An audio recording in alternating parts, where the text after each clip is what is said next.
பரபரப்பான அரசியல் சூழலில் அதிமுகவின் செயற்குழு மற்றும் பொதுக்குழு கூட்டம் இன்னும் சற்று நேரத்தில் கூட உள்ளது. இந்த கூட்டத்தின் முக்கியத்துவம் குறித்து எமது செய்தியாளர் ராஜா தரும் நேரடி தகவல்களை தற்பொழுது பார்க்கலாம். ராஜா, இந்த கூட்டத்தில் எட்டப்பட உள்ள முடிவுகள் என்ன? எத்தகைய தீர்மானங்கள் நிறைவேற்றப்படுவதற்கான வாய்ப்புகள் உள்ளது? இது குறித்து சொல்லுங்க. அஇஅதிமுகவின் செயற்குழு மற்றும் பொதுக்குழு கூட்டம் இன்று காலை இன்னும் சற்று நேரத்தில் இங்கு தொடங்க இருக்கிறது. சென்னையில் உள்ள திருவான்மியூர் ராமச்சந்திரா கல்வி அறக்கட்டளைக்கு சொந்தமான இந்த திடலில் இந்த பொதுக்குழு செயற்குழு நடைபெறுகிறது.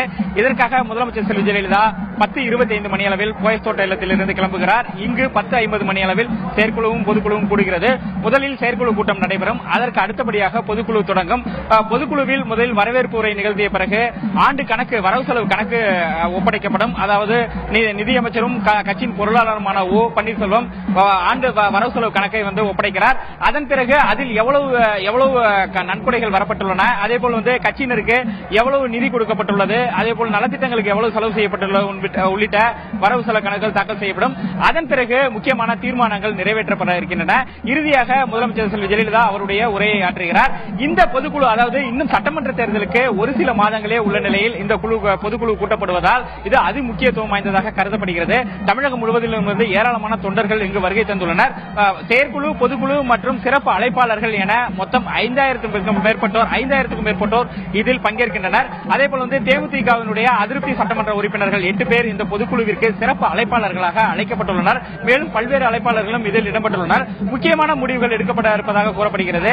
2013 தேர்தல், அதாவது நாடாளுமன்ற தேர்தலுக்கு முன்பு எடுக்கப்பட்ட பொதுக்குழுவில் நடத்தப்பட்ட பொதுக்குழுவில் 15 தீர்மானங்கள் நிறைவேற்றப்பட்டன. அதேபோல் இதில் 20க்கும் மேற்பட்ட தீர்மானங்கள் நிறைவேற்றப்பட இருப்பதாக கூறப்படுகிறது. குறிப்பாக வரும் சட்டமன்ற தேர்தலில் கூட்டணியை இறுதி செய்வது, வேட்பாளர்களை எந்தெந்த வேட்பாளர்கள் என்று உறுதி செய்வது உள்ளிட்ட பல்வேறு முடிவுகள் பொதுச் செயலாளர் எடுப்பதற்கு அதிகாரம் அளித்து இந்த பொதுக்குழு செயற்குழுவில் தீர்மானம் நிறைவேற்றப்பட இருக்கிறது. அதேபோல் சமீபத்தில் ஏற்பட்ட மழை வெள்ளத்தால் தமிழக அரசு மேற்கொண்ட அந்த பணிகள் மற்றும் அந்த நிதி கொடுத்தது, உயிரிழந்தவர்களுக்கு நிதி, அதேபோல் 10,000 வீடுகள் அளித்தது உள்ளிட்டவர்களுக்கு நன்றி தெரிவித்து தீர்மானம் நிறைவேற்றப்பட இருப்பதாக தெரிகிறது. மேலும் உலக முதலீட்டாளர்கள் மாநாட்டை இங்கு தமிழகத்தில் வெற்றிகரமாக நடத்தி அதில் 2,40,000 கோடி ரூபாய் முதலீடுகள் ஈர்த்தமைக்காக முதலமைச்சருக்கு நன்றி தெரிவிக்க இருப்பதாகவும் கூறப்படுகிறது. அதேபோல் இலங்கை பிரச்சனை தொடர்பாகவும் மீனவர்கள் பிரச்சனை தொடர்பாகவும் தீர்மானங்கள் இதில் இருக்கும் என எதிர்பார்க்கப்படுகிறது. இப்பொழுது மழையால் ஏற்பட்ட சேதங்களுக்கு கூடுதல் நிதியை தமிழக அரசு மத்திய அரசிடம் கேட்டுள்ளது. அது குறித்து பல்வேறு துறைகளுக்கு கூடுதல் நிதி ஒதுக்க கோரியும் மத்திய அரசுக்கு கோரிக்கை வைத்தும் ஒரு தீர்மானம் நிறைவேற்றப்பட இருப்பதாக கூறப்படுகிறது.